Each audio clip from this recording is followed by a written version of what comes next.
بسم اللہ الرحمن الرحیم۔ منہج کارپوریشن جدہ برائے پروڈکشن و ڈسٹریبیوشن آپ حضرات کی خدمت میں قصص الانبیاء کا مبارک سلسلہ پیش کرنے کی سعادت حاصل کر رہا ہے۔ اب آپ اس مبارک سلسلے کا 20واں حلقہ سماعت فرمائیں۔ انا للہ و انا الیہ راجعون۔ اور کیا کہ اور ہماری مسلمانوں کی مجموعی قوت کو تباہ کرنے کے لیے تیری بربادیوں کے مشورے ہیں آسمانوں میں۔ دشمن کہاں پہنچ رہا ہے، دشمن کہاں پہنچ رہا ہے اور کہاں کہاں وہ سوچ رہا ہے۔ ہنود و یہود دیکھ لیں کیسے مل رہے ہیں۔ آپ کو تو سوال ہی پیدا نہیں ہوتا۔ اور آپ ذرا تاریخ اٹھا کے دیکھیں کہ وہاں مسجد اقصیٰ گرائی جاتی ہے، وہاں بابری مسجد گرائی جاتی، کیوں؟ کیا جوڑ ہے ان میں؟ کیا جوڑ ہے، کیا وجہ؟ کبھی آپ نے دیکھا ہوگا کہ اب دیکھا ہے نا آپ نے، الگور کا نائب جو ہے وہ یہودی ہے۔ یہ 200 سال میں پہلا واقعہ ہے کہ کوئی نائب صدارت کے لیے یہودی کو منتخب کیا جائے، ملک عیسائیوں کا ہو، قوت عیسائیت کی ہو، اور نائب صدر کے لیے آئے یہودی جو 3% ہیں اس ملک میں۔ اور قانون یہ کہتا ہے کہ جب صدر، خدا ادا کرے، اللہ رحمت کرے، ہر ملک کی حفاظت کرے، ہم تو کسی کی برائی نہیں مانتے، لیکن حالات کا شکار اگر یہ کہ حادثہ ہو جائے، صدر مر جائے، تو کون صدر ہوگا؟ نائب۔ قانون ہے، کانسٹیٹیوشن ہے۔ تو وہ تو اس طرح پورے عالم پہ یہودیت کو مسلط کرنے کے خواب دیکھ رہے ہیں، اور ہم آپس میں لڑ رہے ہیں۔ ہماری مسجد میں جناب مولوی اور مؤذن کا بھی جھگڑا ہے۔ ہمارے اہل سنت کے اندر جو جماعتیں ہیں نا، وہ گننا شروع کریں تو کم از کم مجھے تو کمپیوٹر خرید کر کے دیں تو اس پر میں جمع کر کے آپ کو بتا دوں، بتا سکتا ہوں، مطلب میں نہیں بتا سکتا۔ جو اہل سنت میں ہے، باقی کو چھوڑیں۔ اور پھر ان کے معمولی جھگڑے نہیں، کفر و اسلام کے جھگڑے ہیں۔ بڑے کھلے دل سے ایک آدمی کہہ دیتا ہے کہ جی چونکہ آپ نے امام کے پیچھے فاتحہ نہیں پڑھی، نماز نہیں ہوئی۔ وہ کیا کہہ رہے ہو؟ نماز نہیں ہوئی تو مسلمان کیسے رہا ہو؟ جب ان کی نماز ہی نہیں ہوتی، اور ایک نماز کا تارک جو ہے وہ کافر ہے، تو اس کا مطلب یہ ہے کہ ہم نے گھر بیٹھے ہوئے کروڑوں مسلمانوں کو ایک مسئلے میں کافر بنا دیا۔ یہ کوئی معمولی سی بات ہے، ایک لفظ کہے تو بس اتنا سا کہ جی بس نماز ہی نہیں ہوتی۔ خدا کے بندے ہوش کرو، سوچو کہ 50 ہجری سے یہ بات ہے، صحابہ کے زمانے سے یہ بات آ رہی ہے، تو اس دور میں بھی جو لوگ اس پہ عمل کرنے والے تھے ان کی بھی نماز نہیں ہوتی تھی۔ آپ ضرور کہیں بھی فاتحہ پڑھو، ہمیں تو کوئی تکلیف نہیں، ہم تو نہیں بگڑتے، ہم تو ناراض نہیں ہوتے، چشمے ماں روشن دل ماں شاد۔ اب امام احمد بن حنبل رحمۃ اللہ علیہ فرماتے ہیں کہ جہری میں نہ پڑھو اور سری میں پڑھو۔ ٹھیک، اہلاً و سہلاً، تحقیق ہے، امام میں وقت ہے۔ امام ابو حنیفہ رحمۃ اللہ علیہ فرماتے ہیں کہ جب مقتدی ہے بس قراءۃ الامام لہو قراءۃ، ان کے پاس بھی ایک حدیث رسول ہے، تو ایک لفظ میں تو نہ میں کروڑوں آدمیوں کو اسلام سے نکال دوں، یعنی اسلام میں ہم لے آ تو ایک بندے کو بھی نہ سکیں، اور نکالتے ہوئے ہم کروڑوں کو نکال دیں 1 منٹ میں۔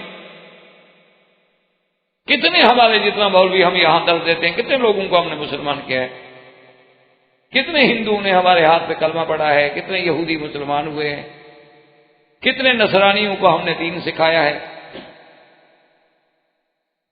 کتنے غیر مسلموں کو ہم اسلام کی طرف مائل کر سکے۔ یہ بڑے دکھ کی باتیں ہیں، جب آدمی کا بات چھٹتی ہے نا تو کیا کریں، تنہا مداغ داغ شد پمبا کجا کجا نہیں، ہم کہ اتنے زخم ہیں کہ کہاں کہاں ہم مرہم رکھیں اور کہاں کہاں پٹی باندھ۔ یہ دکھ ہے، مجبوری زبان سے باتیں نکل جاتی ہیں جو ہم خود کرنا بھی نہیں چاہتے۔ تو اس لیے ہمیشہ یاد رکھیں کہ اہل کا لفظ جو ہے اصل اس کا استعمال ہی زوجہ کے لیے، آل بیت بیویوں کے لیے ہوتا ہے۔ یعنی آج تک آپ کے محاورات جو اردو لکھنے والے لوگ ہیں نا جی، آپ جو ماشاءاللہ جس کو بڑا آپ گنگا جمنی تہذیب قرار دیتے ہیں نا، جس کو اس تہذیب میں بھی آپ لفظ عربی کا استعمال کرتے ہیں کہ جی میری اہلیہ بھی آئی ہے، یعنی آج تک یہ، حالانکہ اردو زبان ہے، آپ کے ہاں اردو ہے، تلگو ہے، آپ کے ہاں ہندی ہے، آپ کے ہاں سنسکرت ہے، آپ کے ہاں گرمکھی ہے، بڑی زبانیں ہیں آپ کے ہاں، لیکن وہاں بھی جب کوئی مسلمان کسی کو خط لکھے گا تو صاحب یہ کیا آپ کو لکھا بھی اہلیہ محترمہ کو بھی میری طرف سے سلام عرض کر. تو لفظ اہلیہ یعنی ہمارے محاورات میں بھی بیوی کے لیے استعمال ہوتا ہے. تو اب دیکھیں کہ حضرت موسیٰ علیہ السلام کے ساتھ ماں سوائے بیوی کے تو کوئی ہے ہی نہیں. اور قرآن کیا کہہ رہا ہے کہ آپ نے کیا فرمایا؟ قال لأہلہم کثوا، آپ نے اپنے اہل سے کہا. مراد یہ ہے کہ اہل بیت جو ہے وہ ازواج ہوتے ہیں. اولاد تو پھر بعد کی چیز ہے، پہلے بیوی آئے گی تو بچہ پیدا ہوگا. اسی طرح یاد رکھیں کہ اصحاب پہلے ہیں، آل اور اہل تو بعد میں ہیں. ایک اہل ہو لیکن وہ مسلمان نہ ہو تو پھر کیا ہوگا؟ حضرت نوح کا بیٹا ہے، بالکل خالص صلب سے ہے، اللہ نے فرمایا نہیں سمجھ نہ لے. تو اگر کوئی آدمی پہلے حضور کا کلمہ نہیں پڑھے گا تو پھر تو اہل بیت ہونے کا کوئی مقام ہی نہیں ہے. کلمہ جب پڑھیں گے تو آپ صحابی بنیں گے، صحابی کے بعد چونکہ قرابت داری تھی تو آپ اہل بیت بھی ہیں. اصل مقام تو وہ ہے کہ حضور کے ہاتھ میں بیعت کرنا اور اسلام لانا، ورنہ حضور کے کتنے رشتہ دار ہیں جو اسلام نہیں لے آئے. ابھی طالب چچا ہے، ابھی لہب چچا ہے، اور ابھی لہب کی بیوی ہے قرآن نے جس پہ اتنی بڑا سخت لفظ اللہ نے اتارے ہیں کہ قیامت تک پڑھے جائیں گے. تبت یدا ابی لہب وتب، اور آخر میں وامرأتہ حمالۃ الحطب فی جیدہا حبل من مسد. اس لیے ہمیشہ یاد رکھیں تو اہل سے مراد یہاں قرآن نے بتا دیا. اور اسی طرح دوسرے مقام اسر باہلک، اللہ نے لوط علیہ السلام کو حکم دیا کہ اپنے اہل کو یعنی بیوی اور بچیوں کو لے کے نکل جاؤ، تو وہاں بھی اہل میں سب سے پہلے بیوی شامل. سیدنا ابراہیم علیہ السلام کے ضمن میں بھی آپ پڑھ چکے ہیں کہ جب فرشتوں نے آ کے خوشخبری دی تو بی بی نے کہا عجیب بات ہے، آلد انا عجوز وہذا بالی شیخا، میں بوڑھی ہو گئی، میرا خاوند بھی بالکل بوڑھا ہو گیا، اب تو ہم اس عمر سے بھی گزر گئے جہاں اولاد کی توقع ہوتی ہے، اب ہمیں اولاد ہوگی. قالوا اتعجبین من رحمت اللہ برکاتہ علیکم اہل البیت. تو اہل البیت وہاں صرف ابراہیم کی بیوی ہے اور تو کوئی ہے نہیں. اب جناب آگے دیکھیں اللہ کے قرآن کو، انی آنست نارا لعلی آتیکم منہا بخبر او جزوۃ من النار لعلکم تصطلون. حضرت موسیٰ علیہ السلام نے فرمایا کہ مجھے آگ محسوس ہوئی ہے، آپ یہیں ٹھہریں، اور یہ بھی ہو سکتا ہے کہ ہمیں اس آگ پہ کوئی بندے بھی مل جائیں، کیونکہ آگ علامت ہوتی ہے نا آبادی کی، روشنی کی. وہاں کو بندہ مل جائے تو میں کوئی خبر بھی لے آؤں، کوئی راستے کے بارے میں بھی معلومات کر لیں کہ ہم کہاں جا رہے ہیں، اور یا میں کچھ وہاں سے آگ کا شعلہ لے کے آؤں، کچھ لے کے آؤں آگ تھوڑی، تاکہ تم لوگ بھی آگ سینک سکو اور آگ کی گرمی سے فائدہ حاصل کر سکو. اب دور سے تو موسیٰ علیہ السلام نے دیکھا کہ نار ہے، حقیقتاً تو وہ نار نہیں تھی، وہ تو نور تھا. اور اسی طرح مسلم شریف کی بھی ایک روایت مبارک میں ہے کہ یہ نور تھا یا حجاب ناری، اللہ کے حجابات ہیں، کوئی تو دیکھ نہیں سکتا. اور وہ نور اسی لیے ہمیشہ یاد رکھا کریں کہ علماء کہتے ہیں کہ نور اور نار میں شکل تو ایک جیسی ہوتی ہے لیکن فرق بڑا ہے. جیسے آپ لکھنے میں لکھیں نا شیر اور شیر، لکھنے میں تو کوئی فرق نہیں ہے نا، لیکن استعمال کرنے میں بڑا فرق ہے. کہیں شیر کو شیر سمجھ بیٹھے تو وہ تو پھر سبق پڑھا دے گا. حالانکہ دیکھنے میں اور لکھنے میں ایک چیز ہے، شیر شیر، نار نور مادہ بھی ایک ہے، اصل بھی ایک ہے، لیکن دونوں میں جو فرق ہے وہ آسمان و زمین کا فرق ہے. اس لیے ہمیشہ یہ نہ دیکھا کریں کہ چیز کیا ہے، ظاہر کچھ ہے، حقیقت کچھ ہے، باطن کچھ ہے، اور اس کے احکام الگ ہوتے ہیں. جیسے پرواز ہے دونوں کی کسی ایک فضا میں، کرگس کا جہاں اور شاہی کا جہاں اور. ورنہ پرواز تو دونوں اسی جہاں میں کر رہے ہیں. نماز تو آپ بھی پڑھتے ہیں ہم بھی پڑھتے ہیں، لیکن ملا کی اذان اور مجاہد کی اذان. یہ جو ہم کرایہ دار مولوی ہوتے ہیں ہماری اذانوں میں کون سا اثر رہے گا؟ اذان تو وہ ہوتی تھی نا جب بدر میں کھڑے ہو کے بلال دیتا کہ ریت ہو، دشمن سامنے ہو، پاؤں جل رہے ہوں، کسی کمک کے ملنے کی امید نہ ہو، طاقت بالکل نہ ہو، سواری نہ ہو، ہتھیار نہ ہوں، تلواریں نہ ہوں، پتہ ہو کہ ہم نے اس میدان میں کل اسی میں ہم نے اللہ جانے شہید ہونا ہے، زخمی ہونا ہے، کیا گزرنی ہے، وہاں کھڑے ہو کے کہتے ہیں اللہ اکبر، پھر پتہ لگتا ہے، پھر اللہ کی رحمت آتی. فضائے بدر پیدا کر، فرشتے تیری نصرت کو. اب جب تک وہ نہ ہو، ہم تو جناب قالین بچھے ہوئے ہیں ماشاءاللہ، ایسی چل رہے ہیں، پھر اذان دیں تو کیوں نہ دیں، جیسے مرضی ہے دیں. اب تو امام کو بھی ضرورت نہیں پڑتی کہ سر پہ کپڑا رکھ لیں.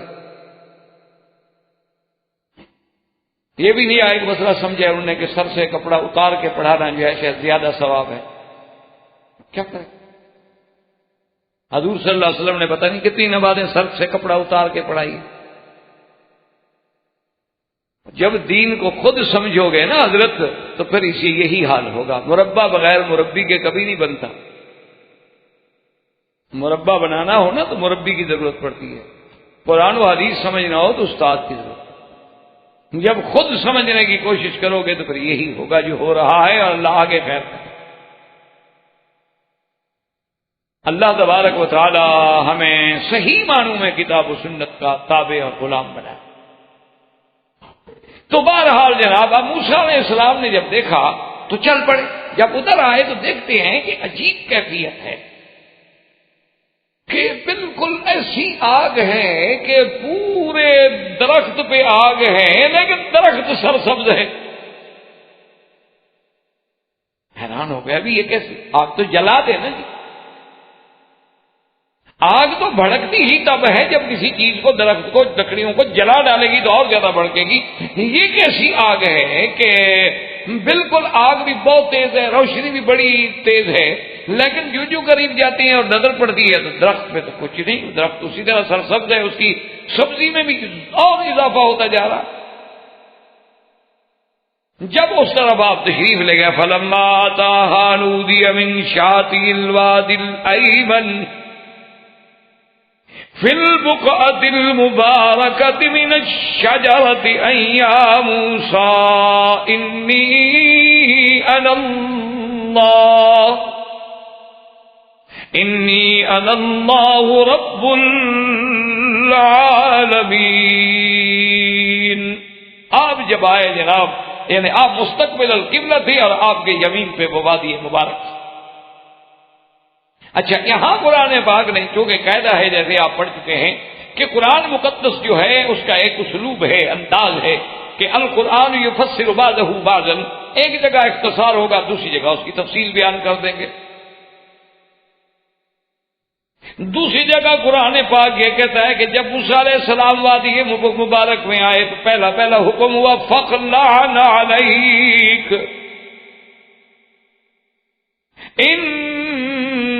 انک بالوادی المقدس طویٰ. سب سے پہلا حکم یہ ہوا کہ موسیٰ علیہ السلام تم ایک وادی مبارکہ، یہاں بقعۃ، یہاں قرآن نے اس آیت میں کہا فی البقعۃ المبارکہ، وہاں پر میں بالوادی المقدس. تو معنی یہ ہوا وہ اتنی حرمت والی، برکت والی، تقدیس والی وادی ہے. اللہ نے حکم دیا موسیٰ علیہ السلام جوتا اتار دے فَخْلَعْنَ عَلَيْكَ. اب خود اندازہ کریں کہ ایک وادی مقدس میں نبی جائے تو اللہ حکم دے جوتا اتار دو اور تم جہاں چاہے جوتا پہن کے آ جاؤ. کیا کرے آدمی؟ کون کون سا مسئلہ سمجھائے، کس مسئلے کو روئے. کہتے ہیں جی بالکل مسجد میں جوتا جائز ہے. ہاں جی بالکل جائز ہے، ہم بھی مانتے ہیں جائز ہے. کون کہتا ہے نہ جائز ہے؟ حدیث میں حضور پاک نے خود جوتا پہن کے نماز پڑھی ہے. حضور صلی اللہ علیہ وسلم نے جوتے مبارک کے ساتھ نماز پڑھی ہے. لیکن خدا کے لیے اس ماحول پہ غور کریں، اس زمانے میں مدینہ منورہ کی سڑکوں پہ غور کریں، صحابہ کی خوراک پہ غور کریں، اور اس کے بعد پھر نبی کا تعلق دیکھیں اللہ کے وحی کے ساتھ. کہ جبریل نے آگے خبر دی حضور آپ کے جوتے میں کچھ لگا ہوا ہے، جوتا اتار دیں. تو ہم کہتے ہیں آج بھی اگر جوتا پاک ہے تو جیسے کپڑا پاک پہن کے نماز پڑھ سکتے ہو، جوتا پاک بھی پہن کے نماز پڑھ سکتے ہو، کوئی جھگڑا ہی نہیں، کوئی اختلاف ہی نہیں۔ لیکن خدا کے لیے بات کو سمجھو تو صحیح نا۔ آخر یہ کہاں لکھا ہوا ہے کہ تمہارا جوتا ربڑ کا ہو اور 1 کلو پانی اندر ہضم کر لیتا ہو وہ پہن کے مسجد میں آ جاؤ؟ یہ کس کتاب میں لکھا ہوا ہے؟ اس لیے خدا کے بندے، بات یہ ہے کہ اگر کپڑا پلید ہے تو کپڑا پہننا بھی تو نماز میں جائز نہیں۔ چادر پلید ہے، پاجامہ پلید ہے، شلوار پلید ہے تو وہ بھی تو جائز نہیں نا۔ اگر پاک ہے تو جائز ہے، اور جوتا تمہارا پاک ہے، تم نے مسجد کے لیے نماز کے لیے بنایا ہے، اہلاً و سہلاً، بالکل لاکھ دفعہ پہنو، کوئی بات نہیں۔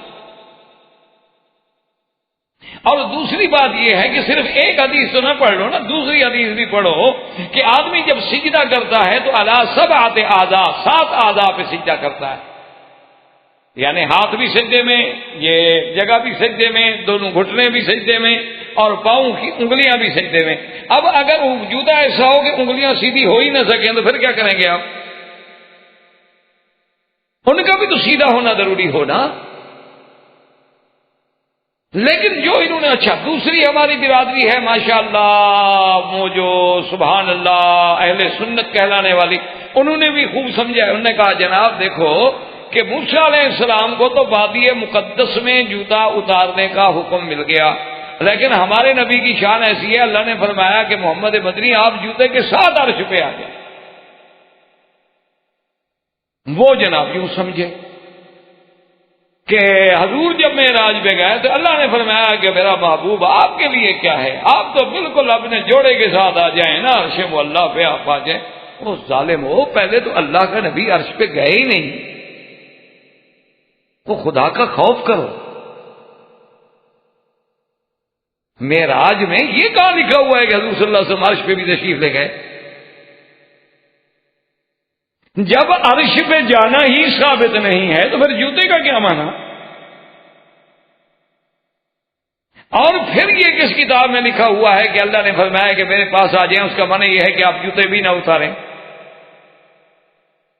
کچھ ایسے تو نہیں کہ محبت میں آ کے خود دین کو بڑھا دیں، تاکہ پھر جناب یہ ہے کہ اگر دشمن یہ کہہ دے، مثلا ٹھیک ہے جی ہم تو ادب میں خاموش ہو جائیں گے، اگر کوئی مخالف یہ کہہ دے کہ جناب آپ ہمیں ثابت کریں کہ حضور صلی اللہ علیہ وسلم جوتا مبارک پہن کے عرش پہ گئے تھے، کون سی قرآن کی آیت ہے یا کون سی حدیث صحیح ہے، تو کیا جواب دیں گے؟ اس لیے حدود میں رہیں۔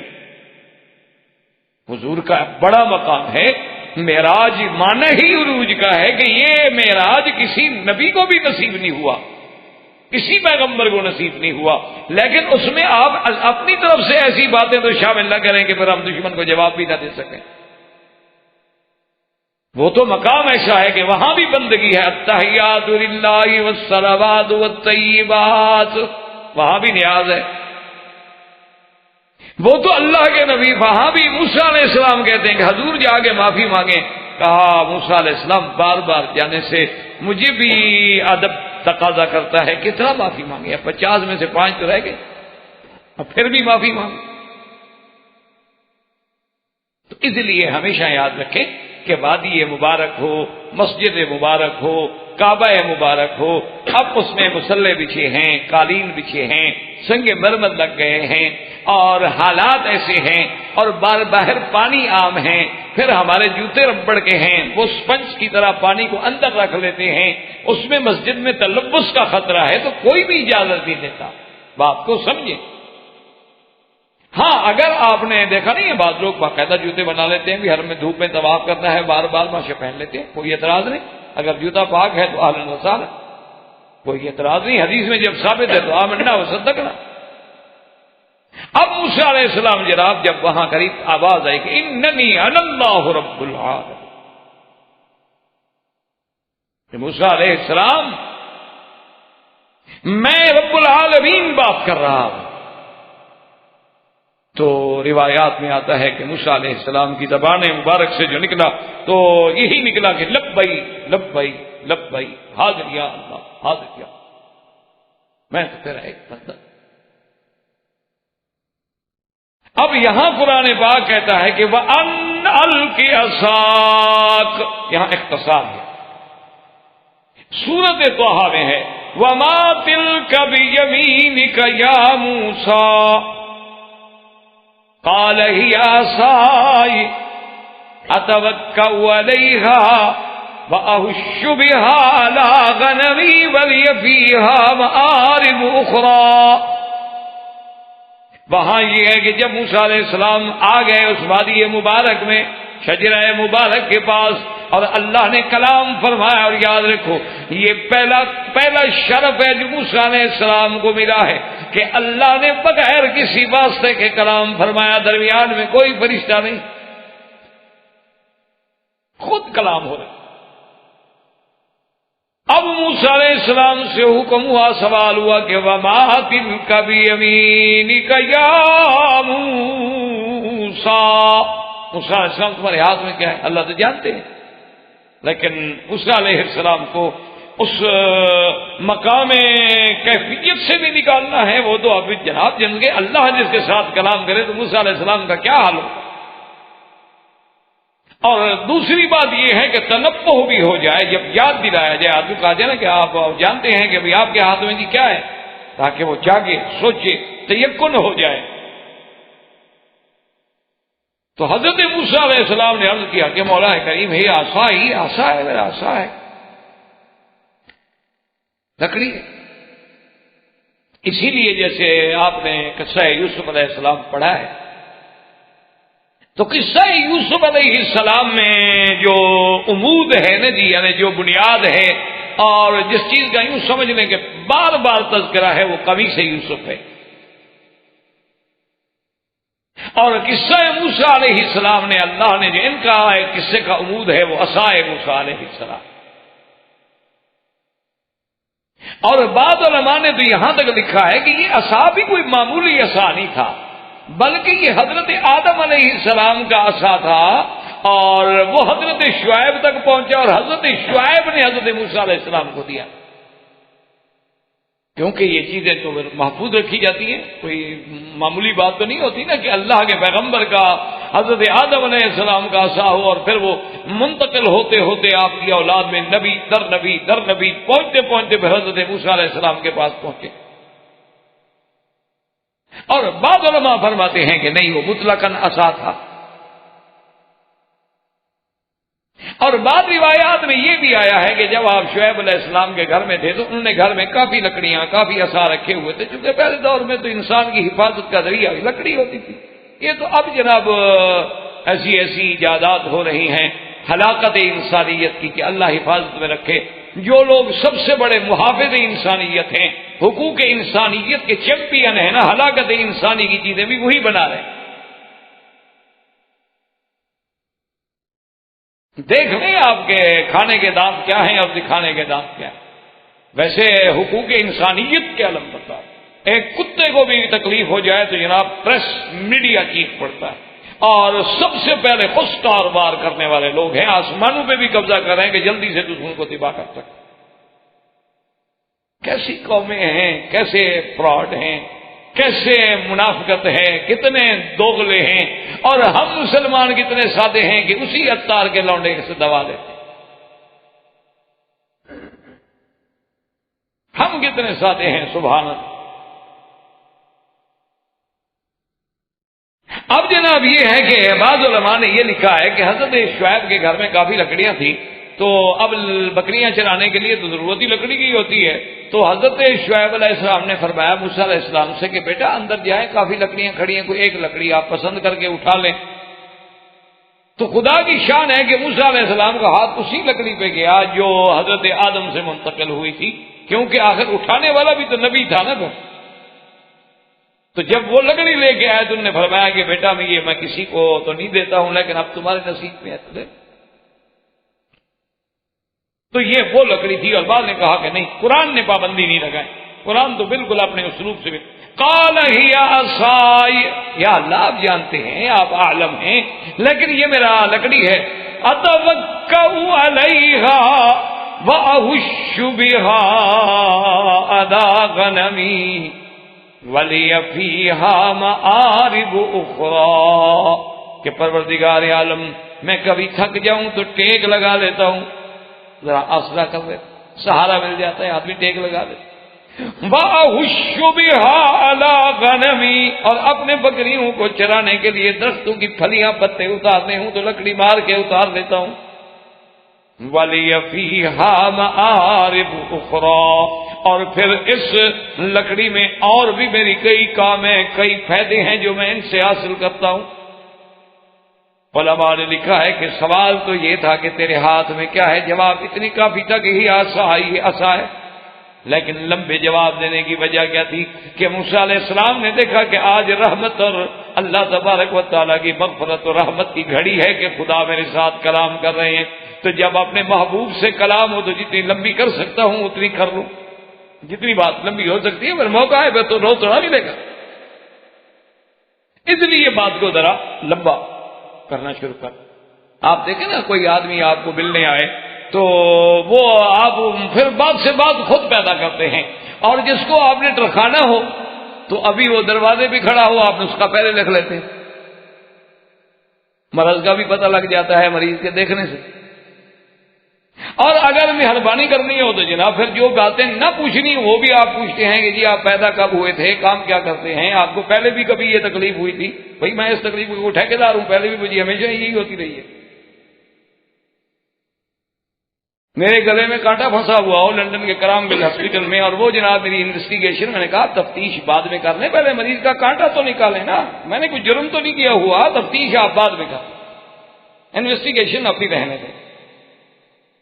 میرے حلقے میں کانٹا ہے، میں بول نہیں سکتا، میں تھوک نہیں نکل سکتا، اور آپ جناب مجھ سے آپ کا نام کیا ہے، آپ کا باپ کیا کرتا تھا، آپ کا دادا کیا کرتا تھا، آپ کا فلاں کا، کوئی کچھ بھی نہیں کرتا تھا، آپ کیا کرتے تھے، میں کچھ بھی نہیں کرتا ہوں، یہ کانٹا کھانے آیا تھا بس، آپ مجھے مہربانی کریں میری جان چھوڑیں۔ تو یہ باتیں جو ہے نا جی، اچھا ان کی تو یہ ایک عادت بن گئی، روٹین ہے، اللہ ہدایت دے ہمیں بھی انہیں بھی۔ تو بہرحال لیکن موسیٰ علیہ السلام نے جب بات کی تو اس لیے کہ مقام ہے رحمت خدا بندی کا مقام ہے، اس لیے حکم ہے نا کہ جب رحمت ہو نا، جب دعا مانگ رہے ہو اور دل لگ رہا ہو نا دعا مانگنے میں، تو پھر دعا اور لمبی کرو، اس کا معنی ہے کہ اب رب راضی ہے، تمہیں مانگنے کی توفیق دے رہا۔ اور جب دعا مانگ رہے ہو کہ اللہ میاں رحمت فرما دے، اور اللہ میاں ہمارے حالات ٹھیک کر دے، اور اللہ میاں ہمیں رزق عطا، پتہ کوئی نہیں کہ میں کیا مانگ رہا ہوں، تو پھر بہتر ہے کہ جلدی جلدی ختم کر دو کہ کہیں بے ادبی سے اللہ ناراض نہ ہو جائے، کہ مانگ مجھ سے رہے ہو اور قلب اللہ غافل دل کے ساتھ، برزباں تسبیح ہو در دل گاؤ خر، زبان پہ سبحان اللہ ہے، اور دل میں خیال ہے کہ میرے گدے کا کیا حال ہوگا، اس کو کسی نے گھاس ڈالی ہوگی کہ نہیں ڈالی ہوگی۔ یہ اصول ہے کہ جب جاؤ نا، اچھا دیکھو نا، کبھی کبھی آپ کو بھی تجربہ ہوا ہوگا کہ آپ ملتزم پہ جائیں، مقام ابراہیم پہ جائیں، حتیم میں جائیں، طواف کریں اور آپ دعا کریں تو آپ کا دل لگتا ہے، آپ کا شوق ہوتا ہے میں اور کر لوں، اور کبھی یہ تیاری شروع کر دیا اس کو پورا کر لوں۔ اس لیے جب دل لگے نا سمجھو کہ یہ رحمت کی گھڑی ہے، اللہ کہتا ہے میرے بندے مانگ، میں آج دینے پہ راضی ہوں، اسی وقت سے فائدہ اٹھایا تھا، وہی تو وقت ہوتا ہے لینے کا۔ بادشاہ ہر وقت تو راضی نہیں ہوتے نا، بادشاہ تو بادشاہ ہوتے ہیں، مطلب وہ تو بادشاہوں کا بادشاہ ہے، پکارتے رہو مرضی اس کی نہ سنیں۔ اللہ کے نبی یعقوب علیہ السلام بھی کئی سال پکارتے رہے، نہیں سنا، ایوب علیہ السلام کی نہیں سنی، تو ہم کون ہیں؟ لیکن اگر وہ سننے پہ راضی ہو جائے تو پھر تو پکڑ لو نا، پھر چھوٹی موٹی چیزیں نہ مانگا کرو کہ اللہ میاں دو آنے دیتے، مانگنا ہے جس سے اس کی شان کو دیکھ کے مانگا کرو، اس کی عظمتوں کو سامنے رکھ کے مانگا کرو۔ آپ کل چلے جائیں بادشاہ کے پاس، جب جی کیوں آئے ہیں؟ اور جی میرے پاس رات روٹی کے لیے پیسے، میں نے کہا 2 ریال لے آؤں، کہا پکڑ کے اس کو لگاؤ 2-4 ٹائم، یہ آیا ہی مجھ سے 2 ریال مانگنے کے لیے، بیوقوف۔ وہ چیز مانگو نا جو اس کے شان کے مطابق۔ تو جب کائنات سماوات والارض کے مالک سے مانگ رہے ہو تو کچھ مانگو،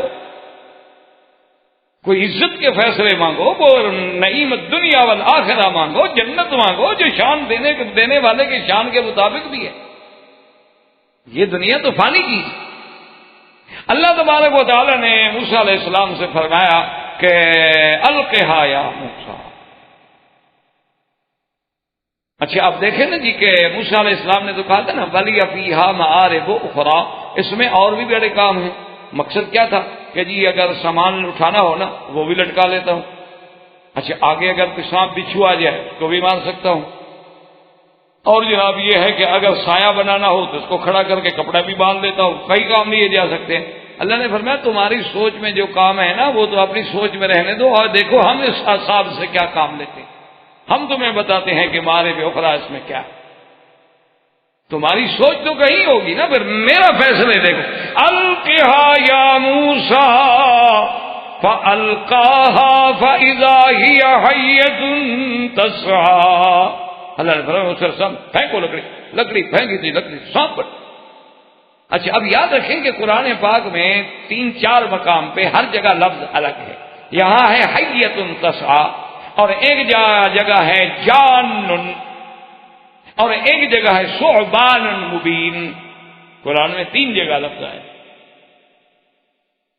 کأنہا جان بلّا مدبرا، اور دوسری جگہ ہے فإذا ہی ثعبان مبین. اب یاد رکھو کہ ثعبان مبین جان نہیا تو فرق ہے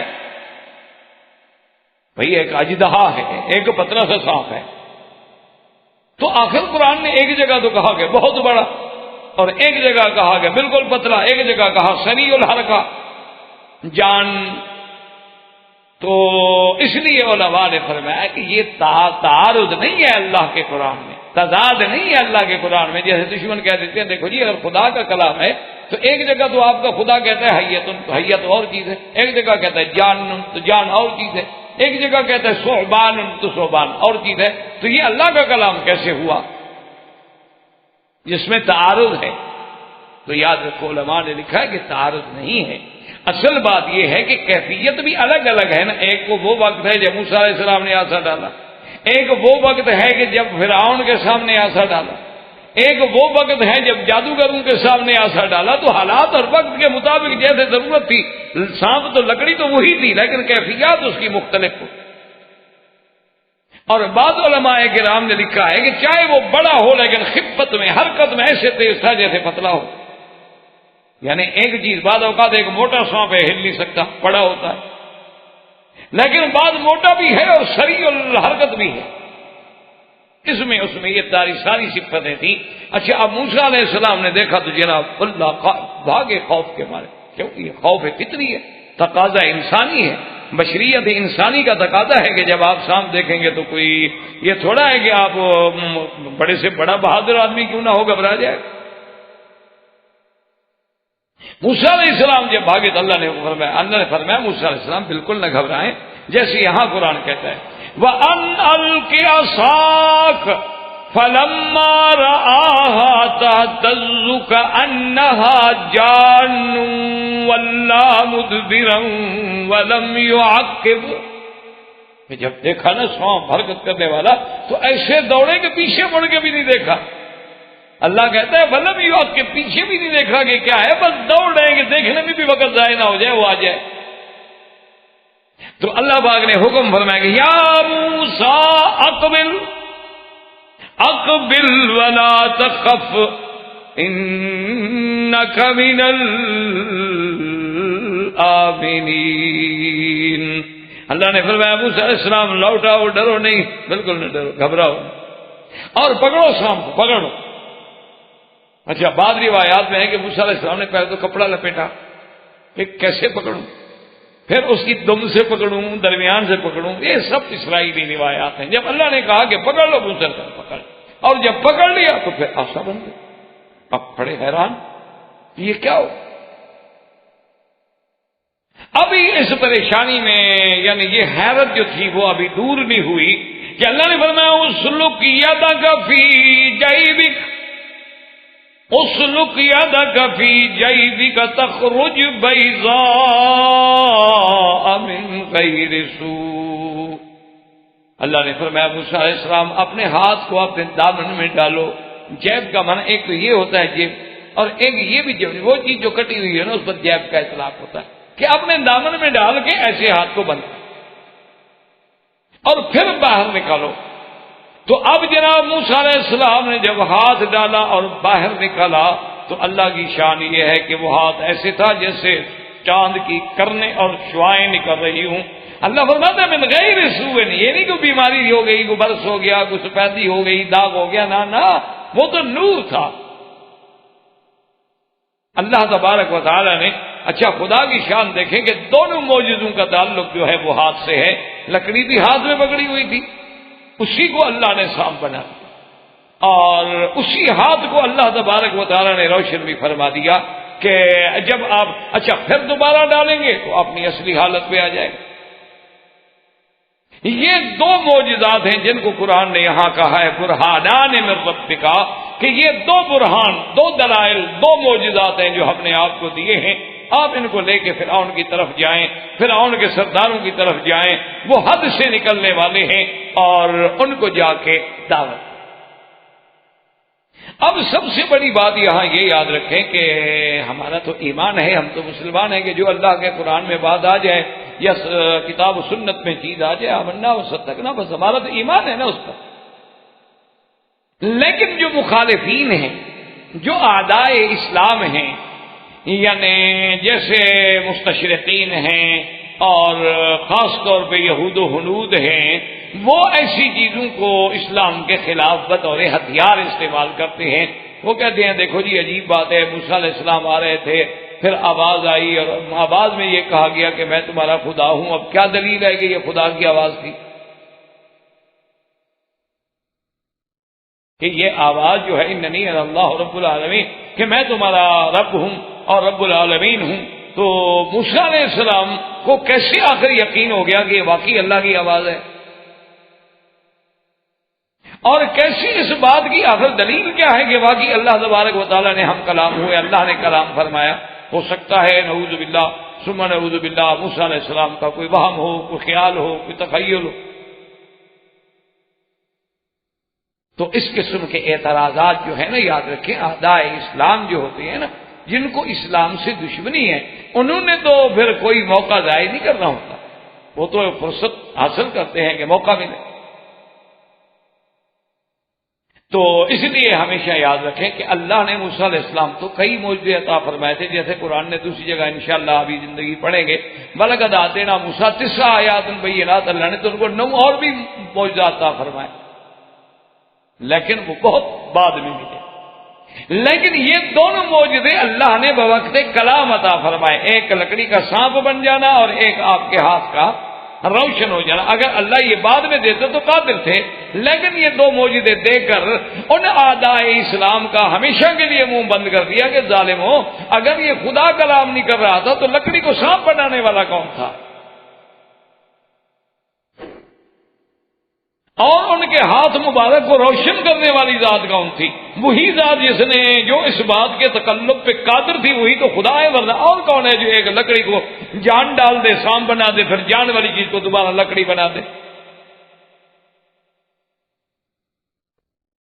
اچھا اگر تم نہیں مانتے ہو کہ وہ خدا تھا تو چلو تم ہمیں کوئی ایسی چیز دکھا دو کہ چیز کی حیت ہی بدل جائے، لکڑی ہو وہ زندہ چیز بن جائے، روح والی، اور پھر اس کے بعد پکڑو تو جناب وہ پھر دوبارہ لکڑی بن جاتے اور تم کوئی شخصیت پیدا کرو دنیا میں، پھر ہم کہیں کہ موسیٰ علیہ السلام دھوکے میں آ گئے۔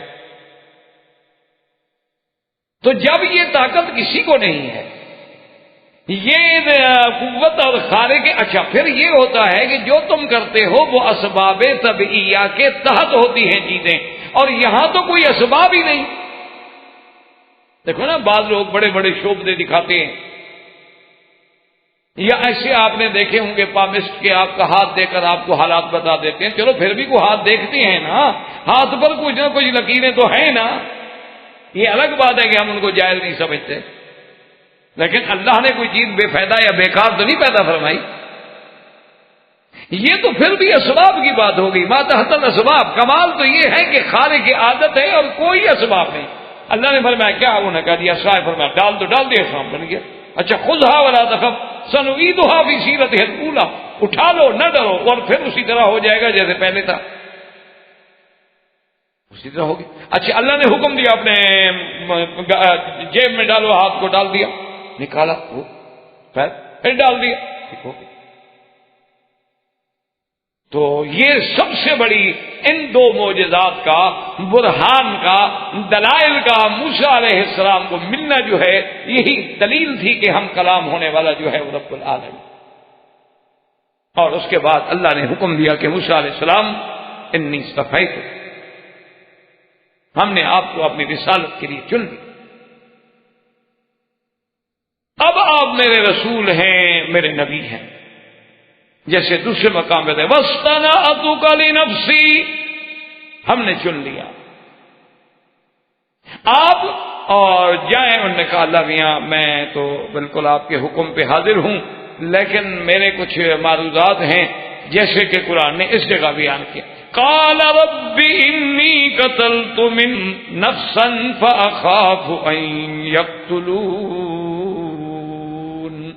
اللہ میاں میں نے ان کا ایک بندہ مارا تھا، جو میں نے آمدن تو نہیں مارا آپ جانتے ہیں، لیکن بہرحال ان کا بندہ تو مر گیا تھا، تو اس کے ضمن میں میں ڈرتا ہوں کہ میں، چلو میرا تو ارادہ تھا مصر جاؤں، لیکن اب سیدھا فرعون کے پاس جاؤں تو اسی میں نہ پکڑ کے قتل کر دے۔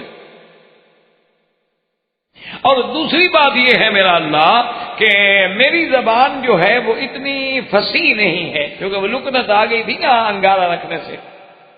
وَأَخِي هَارُونُ هُوَ أَفْصَحُ مِنِّي لِسَانًا فَأَرْسِلْهُ مَعِيَ رِدْ أَن يُصَدِّقُنِي إِنِّي أَخَافُ أَن يُكَذِّبُونِ۔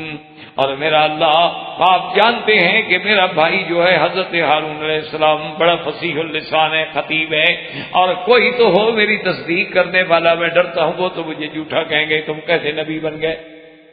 اللہ تبارک و تعالیٰ نے موسیٰ علیہ السلام کی یہ دعا بھی منظور فرما لی۔ اللہ نے فرمایا اچھا ہم نے آپ کے بھائی کو بھی نبوت عطا فرمائی، اس لیے قرآن دوسری جگہ فرماتا ہے اذهبا إلى فرعون إنه طغى فقولا له قولا لينا لعله يتذكر أو يخشى۔ اللہ نے فرمایا کہ تم دونوں جاؤ فرعون کے پاس اور جا کے اس کو بات کریں، لیکن دیکھیں میرے مولا کی شان، اللہ فرماتے ہیں اللہ جانتے ہیں کہ فرعون مسلمان نہیں ہوگا، یہ بھی اللہ جانتے، اللہ کے تو علم میں ہے، لیکن ہدایات دیکھیں، تعلیم دیکھیں کہ نظام الگ چیز ہوتا ہے، علم الگ چیز۔ ایک ہے نظام کہ قانون بنا دیا گیا اس پہ عمل ہوگا، ایک ہے کہ وہ جانتے بھی ہیں، یہ الگ بات ہے۔ فرمایا کہ جائیں اور بات کریں تو بڑی نرم بات کریں، قولا لہو قولا لینا۔ تو اسی سے ذرا اندازہ کریں کہ جب آپ دین کی بات کریں، دعوت کی بات کریں، تبلیغ کی بات کریں، کسی کو دین کا مسئلہ سمجھائیں تو خدا کے لیے نرم بات کریں۔ ادعو الی سبیل ربک بالحکمت والموعظۃ الحسنہ، بگڑ نہ جائیں، سخت بات نہ کریں، طنز نہ کریں، تنقید نہ کریں، محبت کے ساتھ دعوت دیں، اسی میں تاثیر ہوتی ہے۔ اس لیے اللہ نے فرمایا کہ قول لینا، حالانکہ دیکھو وہ فرعون ہے، کافر ہے، ربکم الاعلی کا دعویٰ کرنے والا ہے، اور جانے والے بھی نبی ہیں، لیکن اللہ فرماتے ہیں قول نرم سے بات کرو۔ تو موسیٰ علیہ السلام کو یہ حکم ملا، اور اس کے بعد موسیٰ علیہ السلام اللہ سے ہم کلام ہونے کے بعد پہلے تو مصر تشریف لائے اور پھر بھائی کو لے کر فرعون کے پاس دعوت کے لیے چلے۔ انشاءاللہ زندگی باقی تو بات باقی۔ وآخر دعوانا ان الحمدللہ رب العالمین۔ برادران اسلام، واجب الاحترام بزرگوں، دوستوں، بھائیوں، عزیز نوجوانوں، سلسلہ قصص الانبیاء علیہم الصلاۃ کے ضمن میں ہم سیدنا موسیٰ علیہ السلام کے قصہ مبارک کو پڑھ رہے تھے۔ سیدنا موسیٰ علیہ السلام نے حضرت شعیب علیہ السلام کے پاس 10 سال کی مدت جو اوفل اجلین ہے پوری فرمائی، اور اپنی بیوی کو لے کے پھر آپ دیار مصر کی طرف روانہ ہوئے کہ اب وقت بہت گزر گیا، حالات تبدیل ہو گئے ہیں۔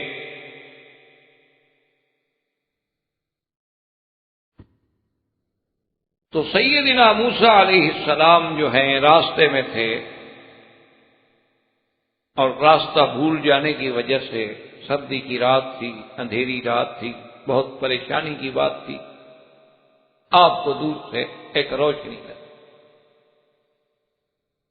آپ جب اس جگہ پہنچے تو اللہ تبارک و تعالی نے حکم فرمایا کہ فخلع نعلیک انک بالوادی المقدس طوی، کہ موسیٰ علیہ السلام اپنے جوتے اتار دو، ایک وادی مقدس۔ اور اللہ تبارک و تعالی نے موسیٰ علیہ السلام کو شرف کلام بخشا، اور یہ شرف کلام جو ہے یہ خصوصی شرف، بات کو سمجھ لیں، کیونکہ اللہ تبارک و تعالی نے ایک قانون بنایا ہے، قدرت کا ایک نظام ہے، ایک اصول ہے کہ کسی بندے سے اللہ تبارک و تعالی اگر بات فرمائیں گے تو وحی بھیجیں گے، یا اللہ تبارک و تعالی جو ہے اپنا قاصد بھیج دیں گے، فرشتہ بھیج دیں گے، یا اس کے دل میں بات ڈال دی جائے گی، یا جو اللہ کے حجابات ہیں ان حجابات سے، یعنی حجابات کے بعد بات ہوگی، حجابات کو دور نہیں کیا جائے۔ ما کان لبشر ان یکلمہ اللہ الا وحیا او من وراء حجاب او یرسل رسولا، یا تو اللہ تبارک و تعالی بات فرمائیں گے تو وحی، یا من وراء حجاب، یا اللہ اپنا ایک رسول ملک فرشتہ بھیجتے ہیں، اور وہ فرشتہ انسانی شکل میں آ کے اللہ کے نبیوں سے مخاطب ہوتا ہے اور اللہ کا کلام پہنچاتا ہے۔ لیکن جب اللہ تبارک و تعالی دل میں بھی بات نہ ڈالیں، فرشتہ بھی نہ بھیجیں، اور اللہ براہ راست بندے سے مخاطب ہوں، تو یہ بڑا شرف ہے، عظیم ہے کہ اللہ نے بغیر واسطہ ملک کلام کرا۔ اسی لیے آپ کا لقب جو تھا وہ کلیم اللہ، جیسے سیدنا اسماعیل کی اور محاسن کی کوئی کمی تو نہیں ہے، لیکن لقب بنا ذبیح اللہ۔ سیدنا ابراہیم کی بڑی شان ہے، لیکن ان کی قربانیاں اور خلت کے صلے میں انہیں لقب ملا خلیل اللہ۔ تو سیدنا موسیٰ علیہ السلام کا جو لقب ہے وہ ہے کلیم اللہ۔ تو یہ بہت بڑا عظیم ہے۔ اب یہ بات ہمیشہ یاد رکھیں کہ مستشرقین جو ہیں اور جتنے یعنی یہود و نصارہ کے اصحاب قلم ہیں، لکھنے والے لوگ ہیں، یا ہندو میں ہیں، یعنی اسلام کے علاوہ جو مذاہب ہیں ان میں جو لوگ ہوتے ہیں، اصحاب قلم ہوتے ہیں، لکھنے والے ہوتے ہیں، رائٹر ہوتے ہیں، ان کے تھنکر ہوتے ہیں، ان کے پروفیسر ہوتے ہیں، تو وہ اسلام کے خلاف کوئی موقع جو ہے وہ ضائع نہیں کرتے، وہ اس تلاش میں ہوتے ہیں۔ اور اس کا بدقسمتی سے ہماری جو نوجوان پود ہے، جو جیل جدید ہے، وہ بھی ان سے زیادہ تاثر لیتی ہے۔ یہ ہماری بدقسمتی۔ ویسے بھی آپ دیکھ لیں، آپ یعنی انڈو پاک کو تو سمجھتے ہیں، زیادہ دور نہ بھی جائیں تو اپنے اپنے ملکوں کو تو ہر آدمی سمجھتا ہے۔ یعنی آپ دیکھ لیں کہ بھئی وہاں پر آج بھی جو انگریزی بولنے والے کی قدر و منزلت ہے وہ اپنی زبان بولنے والے کی نہیں۔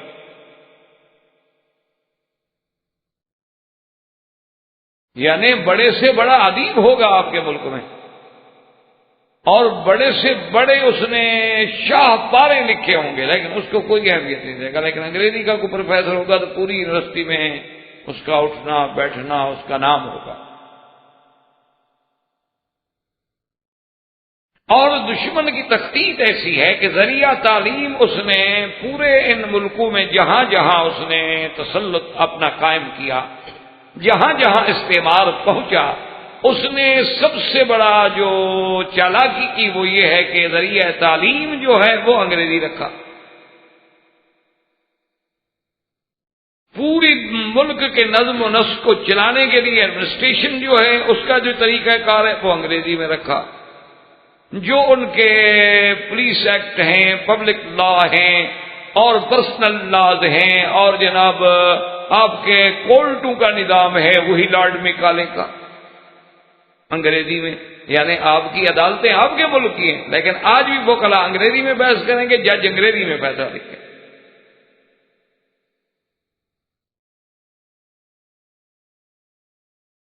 اس طرح یعنی اس استعمار نے ہمارے اوپر تسلط کیا ہے کہ آج ہم ہزار کہیں کہ ہم آزاد ہیں، ہم آزاد نہیں۔ آج ہم بڑے دھڑلے سے کہتے ہیں ہمارے ملک آزاد ہے، غلط بات۔ جب تک آدمی فکری طور پر آزاد نہ ہو، جب تک آدمی روحانی طور پر آزاد نہ ہو، وہ آزاد نہیں کہلاتا۔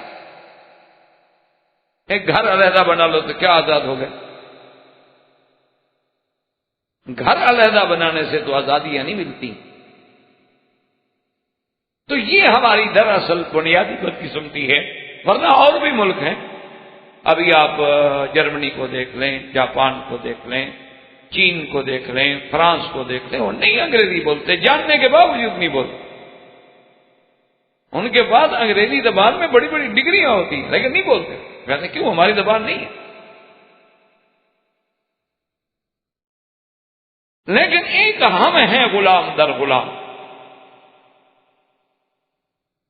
کبھی ہم پہ کفر نے، انگریز نے سرداری کی، کبھی ہندو نے سرداری کی، کبھی سکھوں نے سرداری کی، کبھی اپنوں نے سرداری کی۔ ہم ہر حال میں غلام ابن غلام ابن غلام رہے۔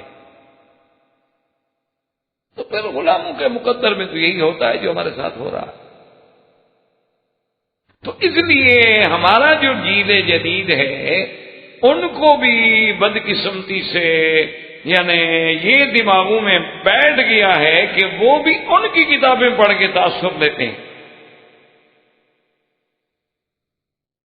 یعنی آپ یقین فرمائیں کہ میں قرآن پاک کی تفسیر پڑھانے کے لیے سیدنا موسیٰ علیہ السلام کے واقعہ مبارک پر اللہ مجھے توفیق دے، میں ایک سال بھی انشاءاللہ درس دے سکتا ہوں، لیکن آپ کے ہاں اس کا کوئی کمال نہیں ہوگا اگر میں کہوں کہ مسٹر گبن نے یہ لکھا ہے، شیکسپیئر نے یہ لکھا ہے، کہیں گے یہ مولوی پڑھا لکھا۔ اب اس سے بڑی بدقسمتی کیا؟ یعنی جو اللہ کی زبان نہیں، جو رسول کی زبان نہیں، جو قرآن کی زبان نہیں، جو اسلام کی زبان نہیں، وہ اگر میں بات کر لوں ایک جملہ ٹوٹا پھوٹا بھی تو کہیں گے یہ اچھا پڑھا لکھا۔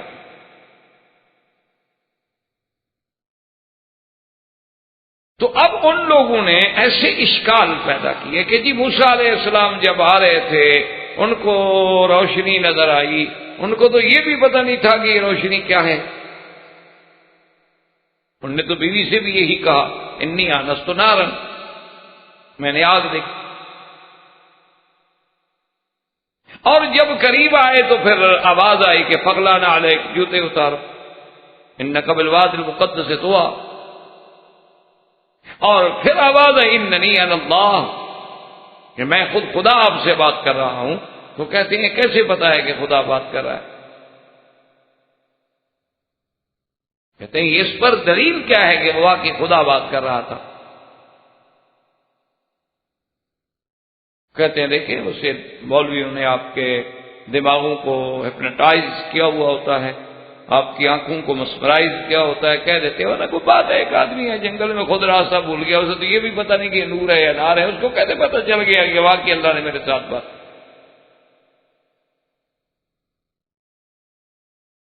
اور ہماری جیل جدید جب پڑھتی ہے، جب ہمارا نوجوان طبقہ پڑھتا ہے تو فطرتاً وہ اسلام سے اور قرآن سے بدظن ہوتا ہے۔ وہ کہتے ہیں ابھی بات تو ٹھیک ہے نا، اگر موسیٰ علیہ السلام کو کیسے پتہ چلا کہ خدا؟ دیکھو جی ہے تو لاجک نا۔ اب ایک مولوی جو میں کہہ دیتا ہوں کیا مولوی کی بات مان لیں ہم؟ اس کا انجام نتیجہ یہ نکلتا ہے کہ وہ لاکھ اپنے آپ کو مسلمان سمجھے لیکن اللہ کے ہاں وہ اسلام سے نکل چکا ہوتا ہے۔ ابھی جب قرآن کو مان ہی نہیں رہا، جب قرآن کہہ رہا ہے تو بات ختم ہوگی، اس میں مولوی کی بات تو تب ہوتی کہ مولوی نے لکھا ہوتا قرآن۔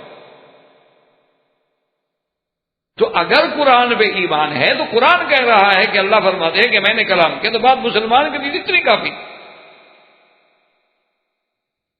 اب اس پر اس شکوک و شبہات کا پیدا ہونے کا معنی کیا ہے کہ ہمیں قرآن پر شکوک و شبہات پیدا ہو گئے۔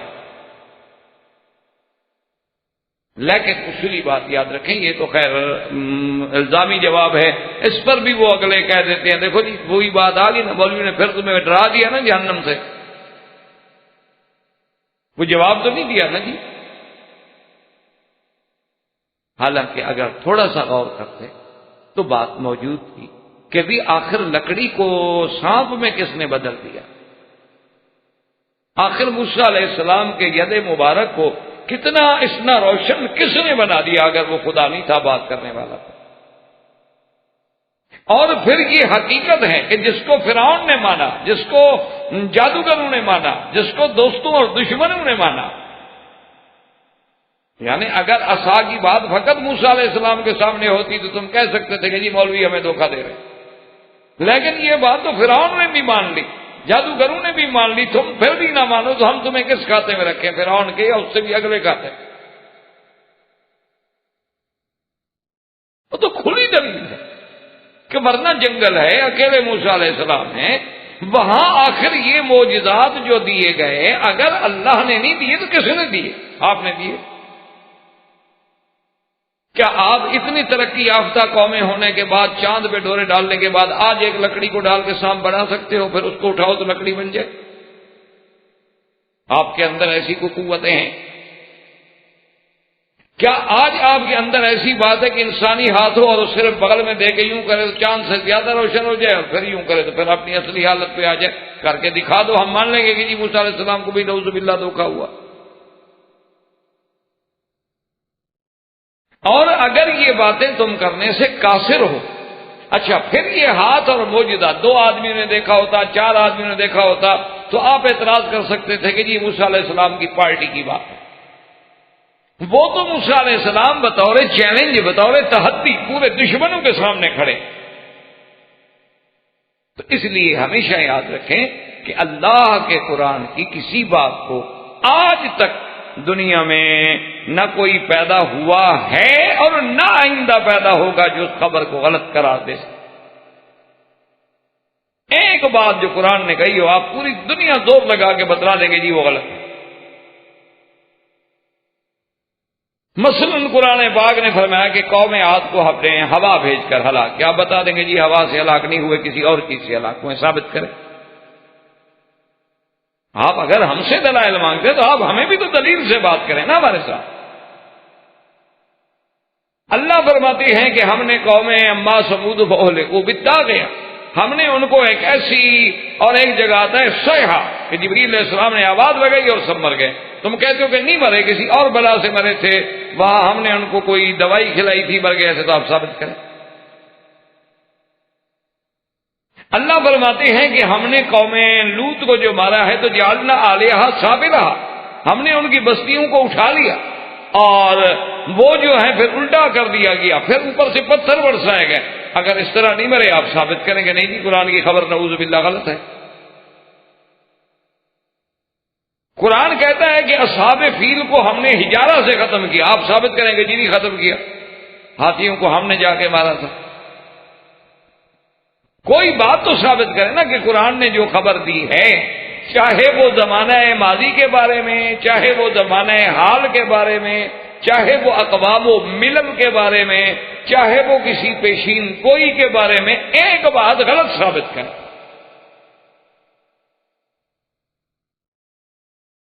جیسا کہ حضور صلی اللہ علیہ وسلم کا معجزہ ہوا شق القمر، چاند کا 2 ٹکڑے ہونا، تو اب بھی وہاں جو کفار موجود تھے انہوں نے کہا کہ دیکھو ہم نے تو آنکھوں سے دیکھا ہے، لیکن ہو سکتا ہے کہ یہ بھی نوع من السحر، جادو کی کوئی قسم ہو، ہمارے آنکھوں پر کوئی چیز جو ہے اس قسم کی کر دی گئی ہو، مسمرائز یا ہپناٹائز کر دیا گیا ہو کہ ہمیں ایسے جو کہہ رہے ہوں وہی ہمیں دکھائی دے۔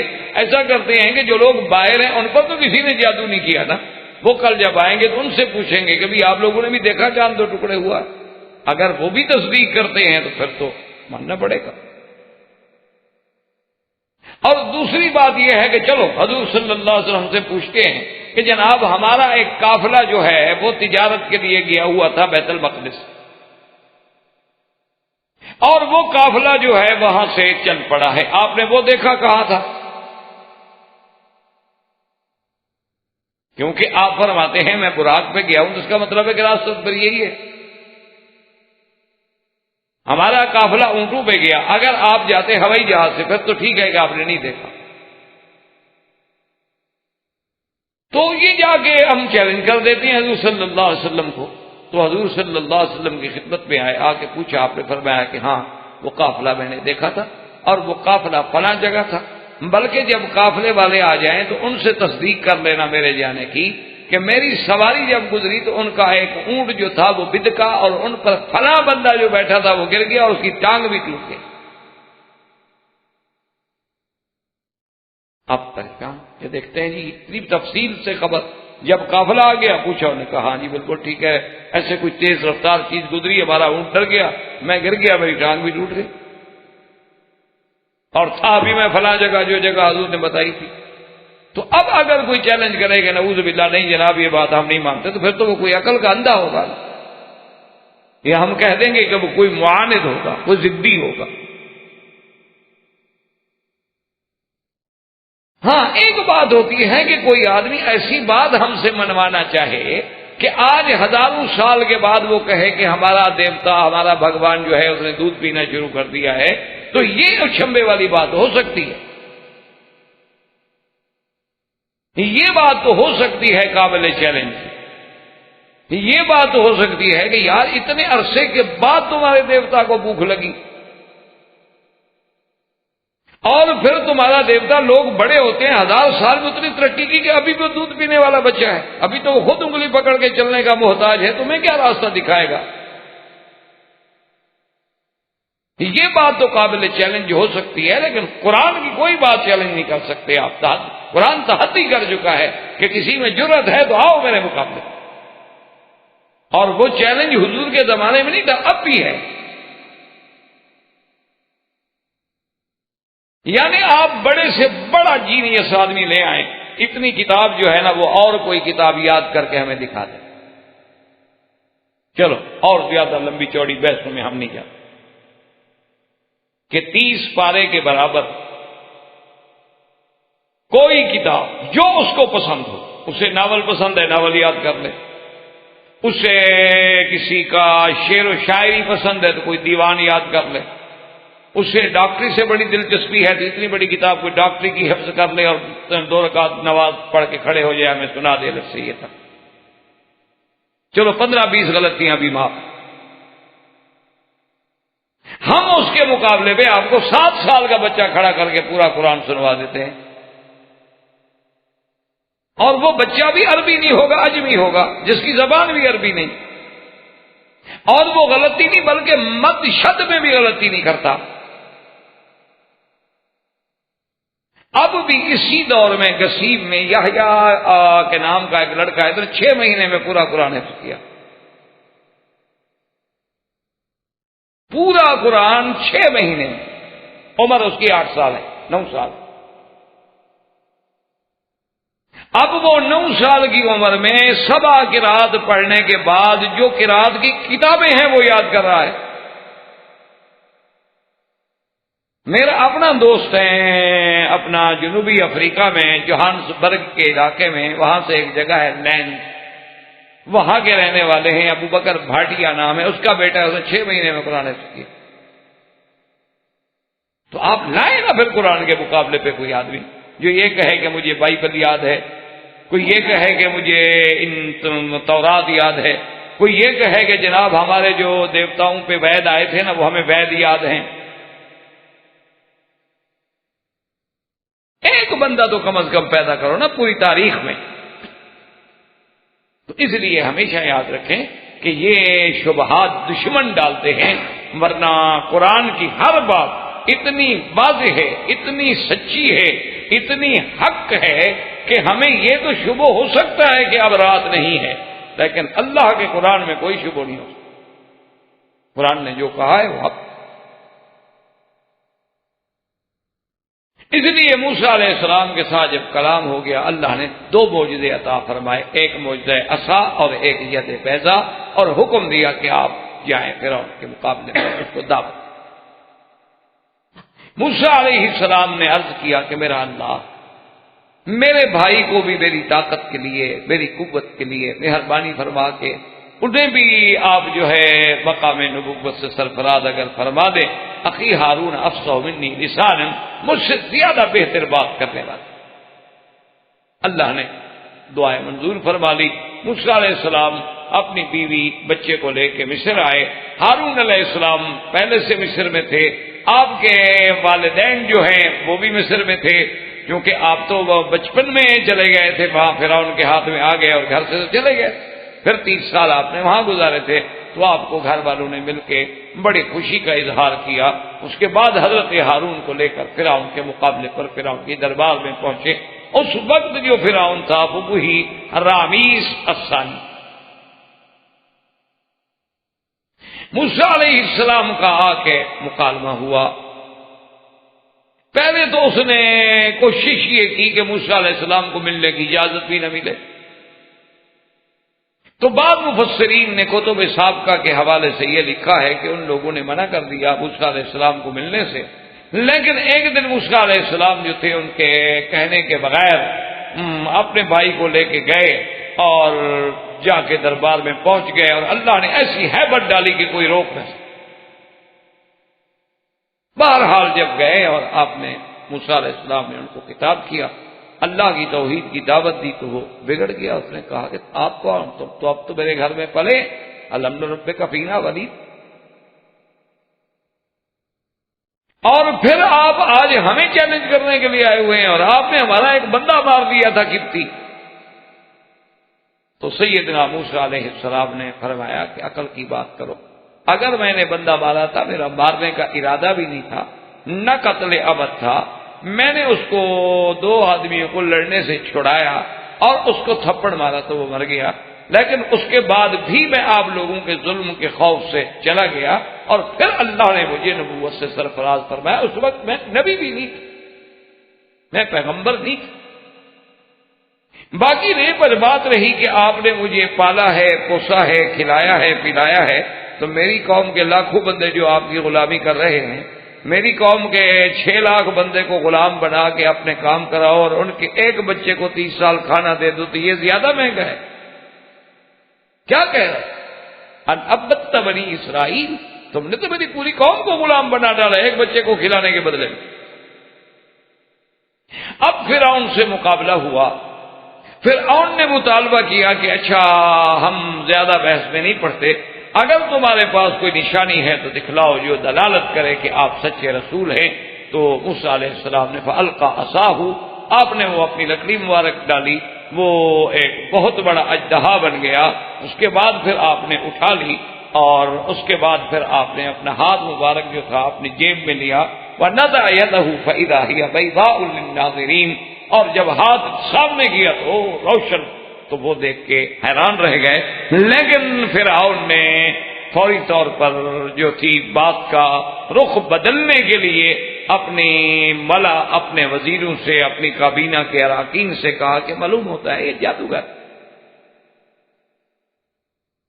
اصل وجہ کیا ہوتی ہے یاد رکھیں، ایک تو یہ ہے کہ جادوگر بھی تو ایسی شبدہ بازیاں دکھاتے ہیں، تو جب اللہ کے نبی پر ایسی چیزیں خبارے کے عادات ظاہر ہوں، تو اب یا تو آدمی نہ جاننے والا ہو تو وہ بھی جادو سمجھ سکتا ہے، یا اگر دشمن ہو تو یہی دھوکہ دے سکتا ہے نا کہ بھائی یہ بھی جادو ہے۔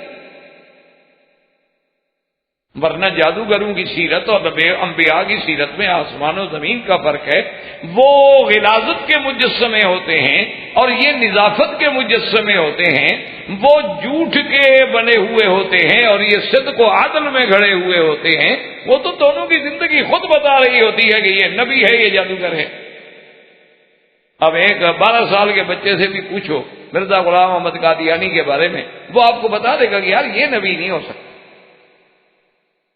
ایک آنکھ سے ایسا ہے، پھر ساری زندگی انگریزوں کا عرضی نویس رہا ہے، عدالت کے باہر بیٹھ کے درخواستیں لکھا کرتا تھا، یہ تو عام آدمی ہے، یہ کیسے نبی بن گیا؟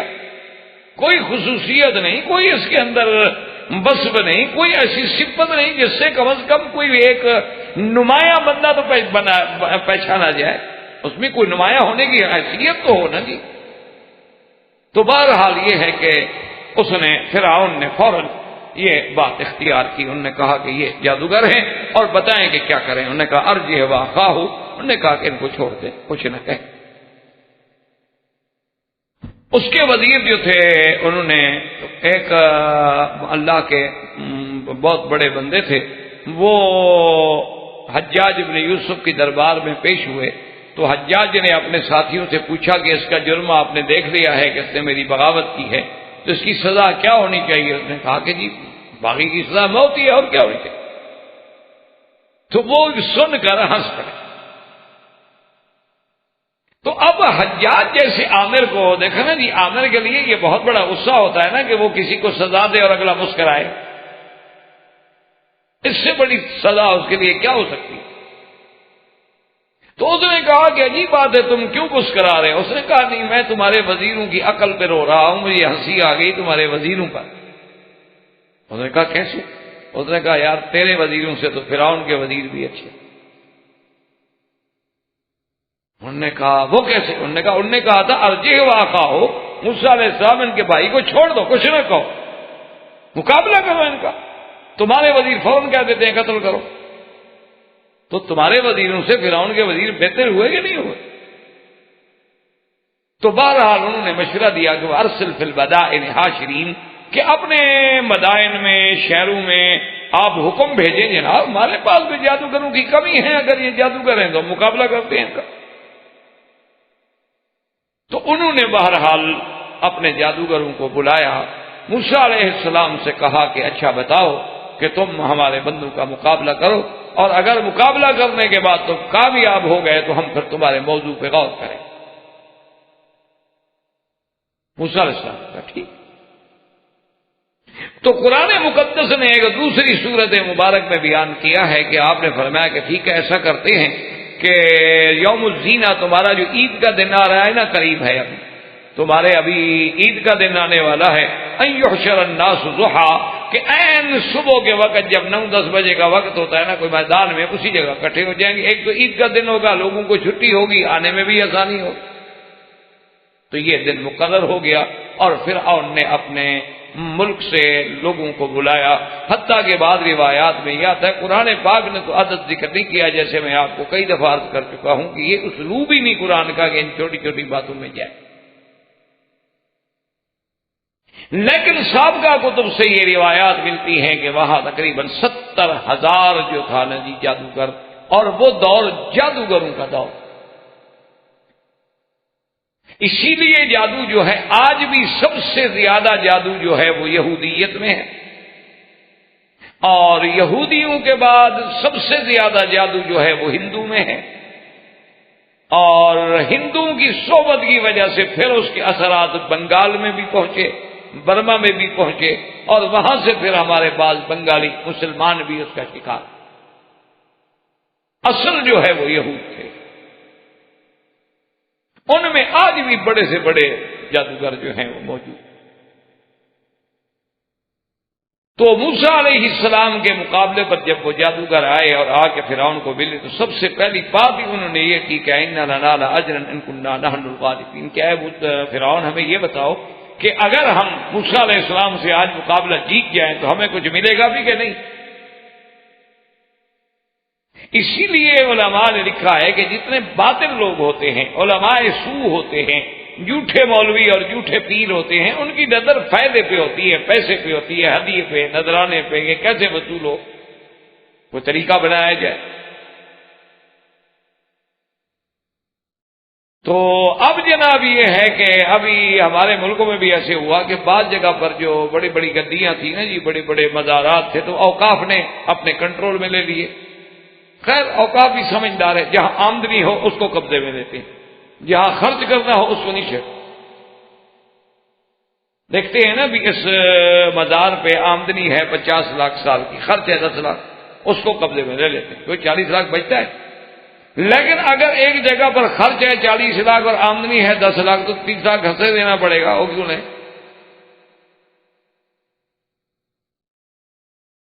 تو انہوں نے بہرحال بعض مزارات پہ کنٹرول کیا۔ تو اب جناب وہاں کے جو اصل وہ گدی نشین تھے، وہ سجادے تھے، جو ان کے پیر زادے تھے، جو پہلے سے کنٹرول پہ چلے آ رہے تھے، ان کے لیے تو مسئلہ پیدا ہو کہ ہم کیا کریں۔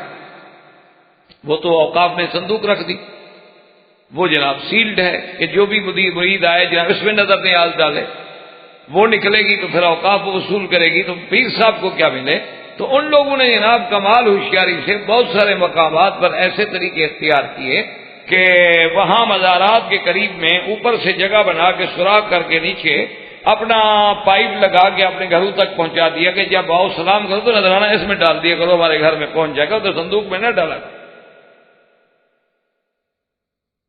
تو فن ہے لوٹنے کا، اللہ تبارک و تعالیٰ معاف فرمائے۔ تو بہرحال تو انہوں نے یہ لکھا ہے کہ علماء سو جو ہیں ان کی نظر یہ ہوتی ہے کہ مجھے ملے گا کیا، اور اللہ والے کی نظر یہ ہوتی ہے کہ میرا رب راضی۔ سنت انبیاء یہ ہوتی ہے کہ لا اسألکم علیہ اجرا، کہ بھئی میں تو آپ سے کچھ بھی نہیں مانگتا، میں تو رات مسجد میں گزاروں گا، میں تو کھانا بھی اپنا پکا کے کھاؤں گا، یار تمہیں پھر بھی دین کی بات کرتا ہوں تو بری لگتی ہے۔ ہم تم سے مانگ تو کچھ نہیں رہے، ہم آپ سے کیا لیتے؟ لا اسألکم علیہ اجرا۔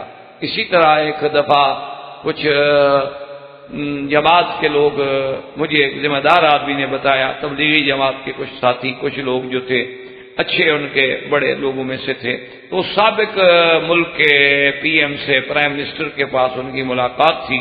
تو ملاقات کے دوران میں پرائم منسٹر نے کہا کہ حضرات آپ تشریف لائے ہیں اور مجھے پتا ہے آپ کے خدمات کا، جہود کا، آپ بتائیں مجھ سے کیا چاہتے ہیں، آپ بتائیں، آپ کو حکم دیں، آپ جو چاہتے ہیں میں کرنے کے لیے تیار۔ انہوں نے کہا جی آپ سوچ رہے ہیں؟ انہوں نے کہا بھی دیکھو میں خود کہہ رہا ہوں، آپ نے تو نہیں مطالبہ کیا نا، میں کہہ رہا ہوں کہ مانگو۔ انہوں نے کہا جی ہم صرف یہ مانگتے ہیں کہ آپ 3 دن کے لیے وقت لگا دیں بس، ہم اور کچھ نہیں۔